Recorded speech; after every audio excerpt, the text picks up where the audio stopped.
ಸ್ನೇಹಿತರೆ, ಮೀಡಿಯಾ ಮಾಸ್ಟರ್ಸ್ಗೆ ಸ್ವಾಗತ ಸುಸ್ವಾಗತ. ಗೆಳೆಯರೆ, ಸುಮ್ಮನೆ ಇರಾನ್ ಅಂದರೆ ಇರಾಕ್ ಇಸ್ರೇಲ್ ಬಿಡುವುದಿಲ್ಲ ಅನ್ನೋದು ಈಗ ಮಧ್ಯಪ್ರಾಚ್ಯದ ಬಗ್ಗೆ ಒಂದೇ ಸಾಲಲ್ಲಿ ಹೇಳಬಹುದಾದ ಮಾತು. ಮೊನ್ನೆ ಇರಾನ್ ಹಾಗೂ ಇಸ್ರೇಲ್ ನಡುವೆ ಹೊತ್ಕೊಂಡಿದ್ದು ಬೆಂಕಿ ಇನ್ನೇನು ತಣ್ಣಗಾಯಿತು. ಇರಾನ್ ಬುದ್ಧಿವಂತಿಕೆಯನ್ನು ಪ್ರದರ್ಶಿಸ್ತಾ ಇದೆ ಅಂತ ಅಂದುಕೊಳ್ಳೋ ಹೊತ್ತಿಗಾಗಲೇ ಮತ್ತೆ ಇರಾಕಲ್ಲಿ ಇರಾನ್ನ ನೆಲೆಯ ಮೇಲೆ ದಾಳಿ ನಡೆದಿದೆ. ಈ ದಾಳಿಯನ್ನು ನಾವು ಮಾಡಿಲ್ಲ ಅಂತ ಅಮೆರಿಕ ಹೇಳಿಬಿಟ್ಟಿದೆ. ಇಸ್ರೇಲ್ ಈ ಬಗ್ಗೆ ಏನು ಮಾತಾಡ್ತಿಲ್ಲ. ಈಗ ಇರಾನ್ ಹಾಗೂ ಇರಾಕ್ ಎರಡೂ ಕೂಡ ಬೆಂಕಿ ಕಾರ್ತಾ ಇವೆ. ಹಾಗಾದ್ರೆ ಇರಾಕಿನ ಮೇಲೆ ಇಸ್ರೇಲ್ ದಾಳಿ ಮಾಡ್ತಾ? ಇರಾಕ್ ಈ ಸಂಘರ್ಷದಿಂದ ದೂರನೇ ಉಳ್ಕೊಂಡಿದೆ ಅಲ್ವಾ?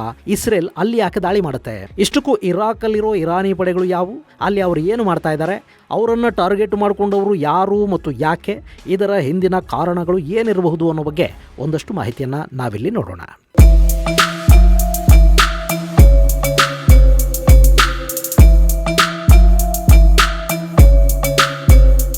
ಬೇರೆ ಮೊನ್ನೆ ಇನ್ನೇನು ಮಧ್ಯಪ್ರಾಚ್ಯ ಹೊತ್ತುಕೊಂಡು ಉರಿದೇ ಬಿಡುತ್ತೆ ಅನ್ನೋ ಥರದ ವಾತಾವರಣ ನಿರ್ಮಾಣ ಆಗಿತ್ತು. ಇರಾನ್ ಇಸ್ರೇಲ್ ಮೇಲೆ ಕುದೀತಾ ಇತ್ತು.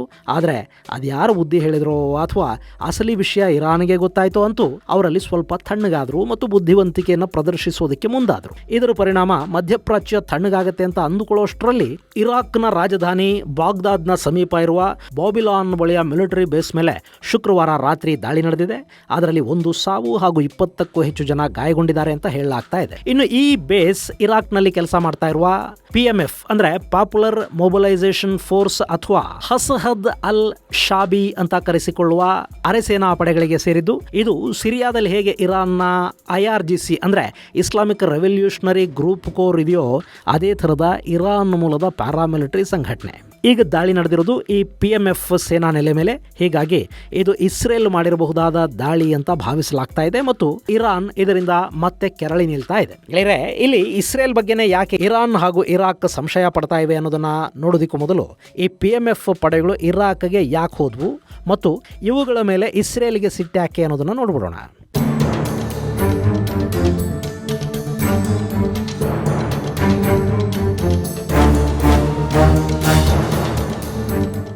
ಈ ಇರಾನ್ ಇದೆಯಲ್ಲ, ಇದು ಮಧ್ಯಪ್ರಾಚ್ಯದಲ್ಲಿ ಇವತ್ತಿಗೆ ಅತಿ ದೊಡ್ಡ ಸೇನಾ ಶಕ್ತಿ ಅಂತ ಹೇಳಿದ್ರೆ ತಪ್ಪಾಗೋದಿಲ್ಲ. ಅಮೆರಿಕ, ಭಾರತ, ರಷ್ಯಾ, ಚೈನಾ ಮುಂತಾದ ದೇಶಗಳ ಹಾಗೆ ಇರಾನ್ ದೊಡ್ಡ ಸೇನಾ ಶಕ್ತಿಯನ್ನು ಹೊಂದಿದೆ ಅಂತಲ್ಲ. ಆದರೆ ತನ್ನ ಪ್ರಾಕ್ಸಿ ಶಕ್ತಿಗಳ ಮೂಲಕ ಇಡೀ ಮಧ್ಯಪ್ರಾಚ್ಯವನ್ನ ಇರಾನ್ ನಿಯಂತ್ರಿಸ ಬಯಸುತ್ತೆ. ಈಗ ಸಿರಿಯಾದಲ್ಲಿ IRGC ಪಡೆಗಳಿವೆ. ಪಕ್ಕದ ಲೆಬನಾನ್ನಲ್ಲಿ ಹೆಜ್ಬುಲ್ಲಾಗಳನ್ನ ಇರಾನ್ ಸ್ಥಾಪನೆ ಮಾಡಿದೆ. ಹಾಗೆ ಯೆಮನ್ನಲ್ಲಿ ಹೌತಿಗಳನ್ನು ತಗೊಂಡು ಹೋಗಿ ಕೂಡಿಸಿದೆ. ಗಾಜಾದ ಹಮಾಸ್ಗೆ, ಈಜಿಪ್ಟ್ನಲ್ಲಿ ಹಾಗೂ ಜೋರ್ಡಾನ್ ಮುಂತಾದ ಕಡೆಗಳಲ್ಲಿನ ಮುಸ್ಲಿಂ ಬ್ರದರ್ಹುಡ್ನಂಥ ಸಂಘಟನೆಗಳನ್ನ ಇರಾನ್ ಸಾಕಿ ಬೆಳೆಸ್ತಾ ಇದೆ ಮತ್ತು ಈ ಮೂಲಕ ತನ್ನ ಶತ್ರು ದೇಶಗಳಲ್ಲಿ ತನ್ನ ಪ್ರಭಾವವನ್ನು ಬೆಳೆಸ್ಕೊಳ್ಳೋದಕ್ಕೆ, ಅಕ್ಕಪಕ್ಕದ ದೇಶಗಳ ಮೂಲಕ ಶತ್ರುಗಳನ್ನು ನಿಯಂತ್ರಿಸೋದಕ್ಕೆ ಇರಾನ್ ಪ್ಲಾನ್ ಮಾಡಿದೆ. ಹಾಗೆ ಇವರು ಇರಾಕ್ನಲ್ಲಿ ಸ್ಥಾಪನೆ ಮಾಡಿರೋದು ಈ ಪಾಪ್ಯುಲರ್ ಮೊಬಿಲೈಸೇಷನ್ ಫೋರ್ಸ್. ಇರಾಕ್ನಲ್ಲಿ ಕೂತು ಇಸ್ರೇಲ್ ವಿರುದ್ಧ ಕೆಲಸ ಮಾಡೋ ಸಾಕಷ್ಟು ಭಯೋತ್ಪಾದಕ ಸಂಘಟನೆಗಳೇನಿವೆ ಅವೆಲ್ಲವುಗಳಿಗೂ ಕೂಡ ಆಶ್ರಯ ಕೊಡ್ತಾ ಆ ಸಂಘಟನೆಗಳಿಗೆ ಬೇಕಾದ ಎಲ್ಲ ವ್ಯವಸ್ಥೆಗಳನ್ನು ಮಾಡಿಕೊಡ್ತಾ ಇರೋದು ಈ PMF. ಇದು ಇರಾಕ್ಗೆ ಕಾಲಿಟ್ಟಿದ್ದು 2014ರ ಸಮಯದಲ್ಲಿ.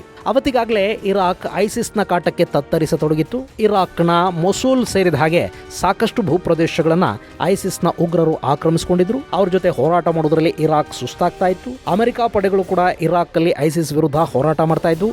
ಇಂಥ ದಿನಗಳಲ್ಲಿ ಅಲ್ಲಿನ ಶಿಯಾ ಮತಗುರುವು ಆಯಾತುಲ್ಲಾ ಅಲಿ ಅಲ್ ಸಿಸ್ತಾನಿ ಒಂದು ಫತ್ವಾ ಹೊರಡಿಸ್ತಾರೆ. ಈತ 12ರ್ ಶಿಯಾ ಪಂಗಡದ ಅತ್ಯಂತ ಪ್ರಭಾವಿ ಮತ್ತು ಹಿರಿಯ ಮತಗುರು. ಗೆಳೆಯರೆ, ಇಲ್ಲಿ ನಿಮಗೆ ಸ್ವಲ್ಪ ಎಕ್ಸ್ಟ್ರಾ ಇನ್ಫಾರ್ಮೇಶನ್ ಇರಲಿ ಅಂತ ಹೇಳ್ತಾ ಇದ್ದೀನಿ. ಇಸ್ಲಾಂನಲ್ಲಿ ಪಂಗಡಗಳಿಲ್ಲ, ನಮ್ಮಲ್ಲಿ ಮಾತ್ರ ಜಾತಿ ವ್ಯವಸ್ಥೆ ಇರೋದು ಅಂತ ಸಾಕಷ್ಟು ಜನ ಆಗಾಗ ಹೇಳ್ತಾ ಇರೋದನ್ನು ನೀವು ಕೇಳಿರ್ತೀರಿ. ಆದರೆ ನಿಮಗೆ ಗೊತ್ತಿರಲಿ, ಅಲ್ಲಿ ಕೂಡ 108 ಪಂಗಡಗಳಿವೆ. ಅಲ್ಲೂ ಅಸ್ಪೃಶ್ಯತೆಯಂಥ ಕೊಳಕು ಆಚರಣೆಗಳೂ ಇವೆ. ಅವೆಲ್ಲ ಒಂದು ಕಡೆ ಆದರೆ ಶಿಯಾ, ಸುನ್ನಿ, ಅಹ್ಮದಿಯಾ, ಯಾಜ್ದಿ ಮುಂತಾದ 10 ಹಲವು ಪಂಗಡಗಳ ಬಗ್ಗೆ ನಿಮಗೆ ಗೊತ್ತಿದೆ ಅಲ್ವಾ?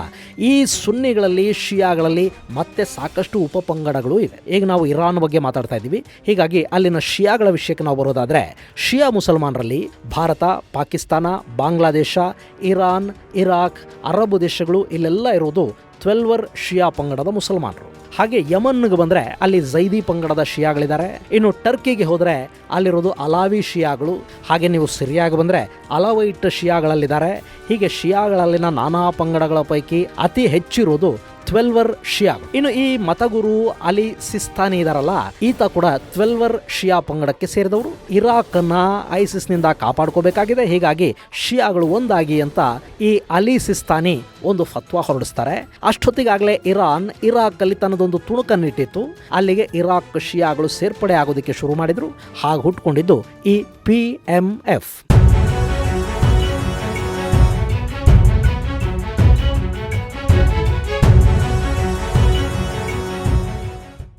ಮುಂದೆ ಇವರು ಕಾಟ ಇರಾಕಲ್ಲಿ ಹೆಚ್ಚಾಗತೊಡಗಿದಾಗ, ನಾನು ಹೇಳಿದ್ದು ಶಿಯಾ ಮುಸಲ್ಮಾನರು ಇರಾಕ್ ಸೇನೆಯನ್ನು ಸೇರಿ ಅಂತ, ಈ PMF ಅನ್ನು ಸೇರಿ ಅಂತ ಅಲ್ಲ ಅಂತ ಆಯತುಲ್ಲಾ ಹೇಳಿದರಾದರೂ ಅಷ್ಟೊತ್ತಿಗಾಗಲೇ ಕಾಲ ಕೈಮೀರಿ ಹೋಗಿತ್ತು.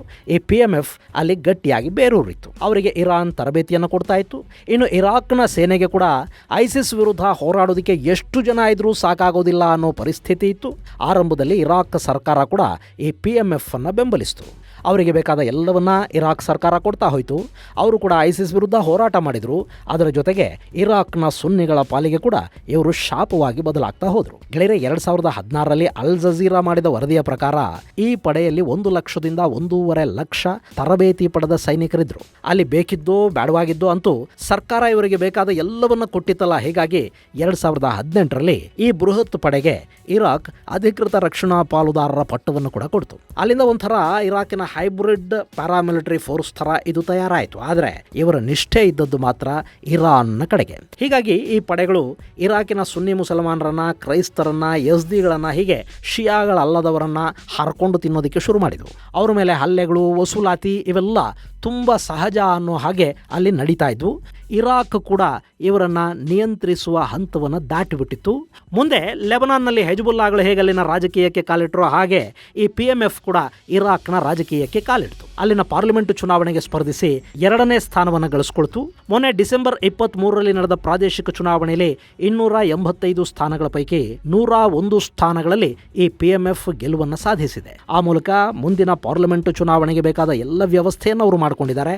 ಮುಂದೆ ಇರಾಕಿನ ಅಧಿಕಾರ ಈ ಪಡೆಗಳ ಕೈಗೆ ಬಂದರೆ ಅಚ್ಚರಿ ಪಡಬೇಕಿಲ್ಲ. ಮತ್ತು ಇದು ಮತ್ತೊಂದು ಸಂಘರ್ಷಕ್ಕೆ ಕಾರಣವಾದರೆ ಇರಾಕ್ನ ಮತ್ತೆ ನರಕವನ್ನಾಗಿಸಿದರೂ ಕೂಡ ಯಾವ ಆಶ್ಚರ್ಯನೂ ಇಲ್ಲ. ಇನ್ನು ಈ ಪಡೆಗಳಿವೆಯಲ್ಲ, ಇವುಗಳ ಅಧೀನದಲ್ಲಿ ಸಾಕಷ್ಟು ಪ್ಯಾರಾಮಿಲಿಟರಿ ಹಾಗೂ ಸಣ್ಣ ಪ್ರಮಾಣದ ಉಗ್ರ ಸಂಘಟನೆಗಳು ಕೆಲಸ ಮಾಡ್ತಾ ಇವೆ.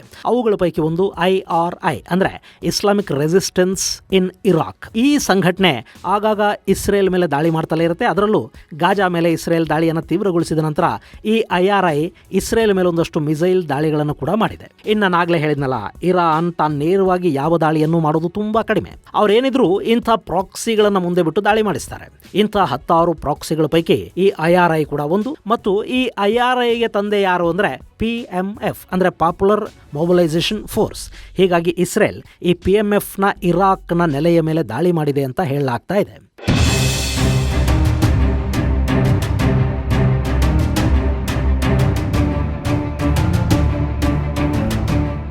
ಗೆಳೆಯರೆ, ಇಲ್ಲಿ ಮೊನ್ನೆ ತಾನೇ ಇಸ್ರೇಲ್ ಇರಾನ್ ಮೇಲೆ ನೇರವಾದ ದಾಳಿಯನ್ನು ಮಾಡಿತು. ಅದು ಯುದ್ಧಕ್ಕೆ ದಾರಿ ಮಾಡಿಕೊಡುತ್ತೆ ಅಂತ ಅಂದುಕೊಳ್ಳೋ ಹೊತ್ತಿಗೆ ಇರಾನ್ ಬುದ್ಧಿವಂತಿಕೆಯನ್ನು ಪ್ರದರ್ಶಿಸಿ ನಮ್ಮ ಮೇಲೆ ದಾಳಿ ಮಾಡಿರೋದು ಇಸ್ರೇಲೇ ಅಂತ ಹೇಳೋದಕ್ಕೆ ನಮ್ಮ ಬಳಿ ಯಾವ ಸಾಕ್ಷ್ಯಾಧಾರಗಳು ಇಲ್ಲ, ದಾಳಿ ಮಾಡಿರೋದು ಇಸ್ರೇಲ್ ಅಲ್ಲದೇನೇ ಇರಬಹುದು ಅಂತ ಹೇಳೋ ಮೂಲಕ ತನಗೆ ಯುದ್ಧ ಮುಂದುವರಿಸುವ ಆಸಕ್ತಿ ಇಲ್ಲ ಅನ್ನೋದನ್ನ ಬಹಿರಂಗಪಡಿಸ್ತು. ಆದರೂ ಕೂಡ ಈಗ ಇಸ್ರೇಲ್ ಸುಮ್ಮನೆ ಇರೋ ಹಾಗೆ ಕಾಣ್ತಾ ಇಲ್ಲ. ಇಲ್ಲಿ ವಿಷಯ ಏನು ಅಂದರೆ, ಇಸ್ರೇಲ್ನಲ್ಲಿ ನೆತನ್ಯಾಹು ಅವರ ಬಗ್ಗೆ ಪ್ರತಿಭಟನೆಗಳು ಶುರುವಾಗ್ತಾ ಇವೆ. ಅವರ ಪ್ರತಿಸ್ಪರ್ಧಿ ಬೆನ್ನಿ ಗ್ಯಾಂಟ್ಸ್ ಅವರ ಜನಪ್ರಿಯತೆ ಹೆಚ್ಚಾಗ್ತಾ ಇದೆ.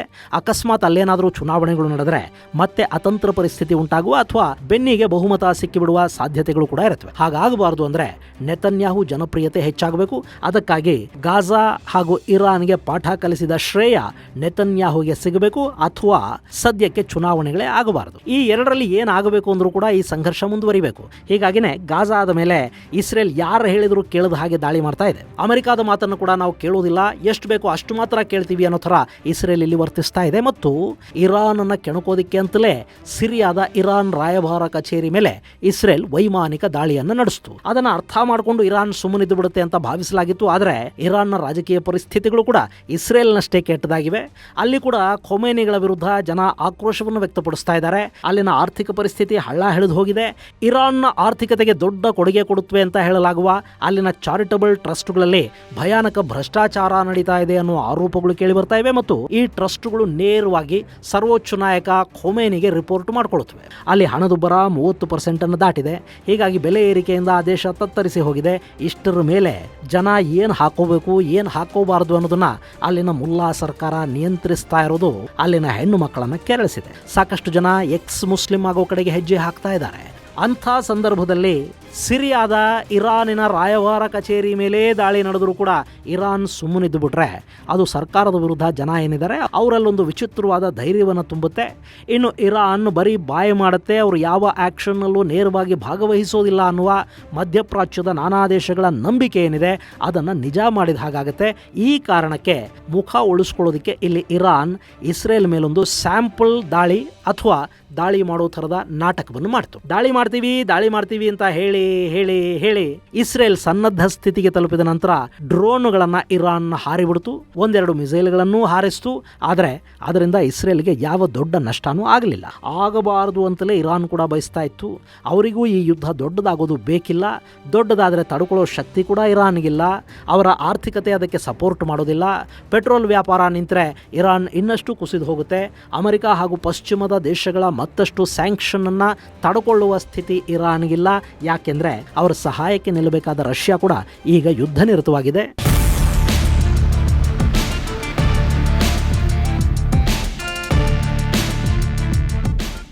ಇನ್ನು ಚೈನಾ, ವಿಶ್ವಸಂಸ್ಥೆಯ ನಿರ್ಬಂಧಗಳು ಬಿದ್ದರೆ ಚೈನಾ ಕೂಡ ಇರಾನ್ನ ಕೈ ಬಿಡುತ್ತೆ. ಹಾಗೆ ಯುದ್ಧ ಶುರುವಾಗಿಬಿಟ್ರೆ ಇರಾನ್ ತನ್ನ ತೈಲವನ್ನು ಹೇಗೆ ತಾನೇ ಚೈನಾಗೆ ಮಾರಾಟ ಮಾಡೋದಕ್ಕೆ ಸಾಧ್ಯ?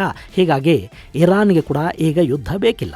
ಸೊ ಅವರು ದಾಳಿ ಮಾಡಿದ ಹಾಗೆ ಮಾಡಿದ್ರು. ಅದಕ್ಕೆ ಇಸ್ರೇಲ್ ಪ್ರತಿದಾಳಿ ಮಾಡೋದಕ್ಕೆ ಅವರಿಗೆ ಅಮೆರಿಕ ಹಾಗೂ ಇನ್ನಿತರ ದೇಶಗಳು ಬಿಡೋದಿಲ್ಲ. ಯಾಕೆಂದ್ರೆ ಈ ದಾಳಿಯಲ್ಲಿ ಅಂಥ ನಷ್ಟ ಏನೂ ಆಗಿಲ್ಲ ಮತ್ತು ಸಿರಿಯಾ ದಾಳಿಗೆ ಇದು ಪ್ರತೀಕಾರಾತ್ಮಕ ದಾಳಿ ಅಷ್ಟೇ ಅಂತ ಅಮೆರಿಕ ಇಸ್ರೇಲನ್ನು ಸುಮ್ಮನಾಗಿಸುತ್ತೆ ಅಂತ ಇರಾನ್ ಭಾವಿಸಿತ್ತು.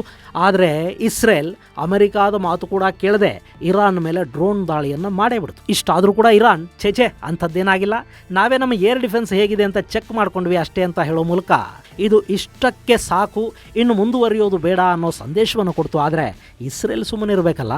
ಈಗ ಇರಾಕ್ನಲ್ಲಿನ ಇರಾನ್ ಪಡೆಗಳ ಮೇಲೆ ದಾಳಿ ಆಗಿದೆ, ಮಾಡಿದ್ದು ನಾವೇ ಅಂತ ಇಸ್ರೇಲ್ ಎಲ್ಲೂ ಹೇಳಿಕೊಂಡಿಲ್ಲ. ಆದರೆ ಅಮೆರಿಕ ನಾವಲ್ಲ ಅಂತ ಹೇಳಿದೆ. ಹಾಗಾದ್ರೆ ಮಾಡಿದ್ದು ಯಾರು? ಅದಕ್ಕೆ ನಾನು ಆಗಲೇ ಹೇಳಿದ್ದು, ಸುಮ್ಮನೆ ಇರಾನ್ ಅಂದ್ರೆ ಇರಾಕ್ ಇಸ್ರೇಲ್ ಬಿಡ್ತಿಲ್ಲ ಅಂತ. ಗೆಳೆಯರೆ, ಇಲ್ಲಿ ಇರಾನ್, ಇರಾಕ್, ಇಸ್ರೇಲ್ ಹಾಗೂ ಈ ಮಧ್ಯಪ್ರಾಚ್ಯದ ವಿಷಯ ಇದೆ ನೋಡಿ, ಇದು ಭೌಗೋಳಿಕ ರಾಜಕೀಯದ ಜೊತೆಗೆ ಮತಕಲಹ ಕೂಡ. ಹೀಗಾಗಿ ಇಲ್ಲೊಂದು ಅನ್ಸರ್ಟನಿಟಿ ಅನ್ನೋದು ಯಾವಾಗಲೂ ಇರುತ್ತೆ. ಈಗಲೂ ಕೂಡ ಅಲ್ಲಿ ಅದೇ ಆಗ್ತಾ ಇದೆ. ಹಾಗಾದ್ರೆ ಈ ಅನಿಶ್ಚಿತತೆಗೆ ಅಂತ್ಯ ಗೊತ್ತಿಲ್ಲ. ಈಗ ಇರಾನ್ ಮತ್ತೆ ಕೆರಳಿದ್ರೆ ಸಮಸ್ಯೆ ಮತ್ತಷ್ಟು ಹೆಚ್ಚಂತೂ ಆಗುತ್ತೆ. ಇದು ಗೆಳೆಯರೆ, ಇರಾಕ್ನಲ್ಲಿನ ನೆಲೆಗಳ ಮೇಲೆ ನಡೆದ ದಾಳಿಗೆ ಸಂಬಂಧಪಟ್ಟ ಒಂದಷ್ಟು ಮಾಹಿತಿ. ಮುಂದಿನ ಸಂಚಿಕೆಯಲ್ಲಿ ಮತ್ತಷ್ಟು ವಿಶೇಷಗಳ ಜೊತೆ ಮತ್ತೆ ಭೇಟಿಯಾಗೋಣ. ಅಲ್ಲಿವರೆಗೆ ಜೈ ಹಿಂದ್, ಜೈ ಕರ್ನಾಟಕ.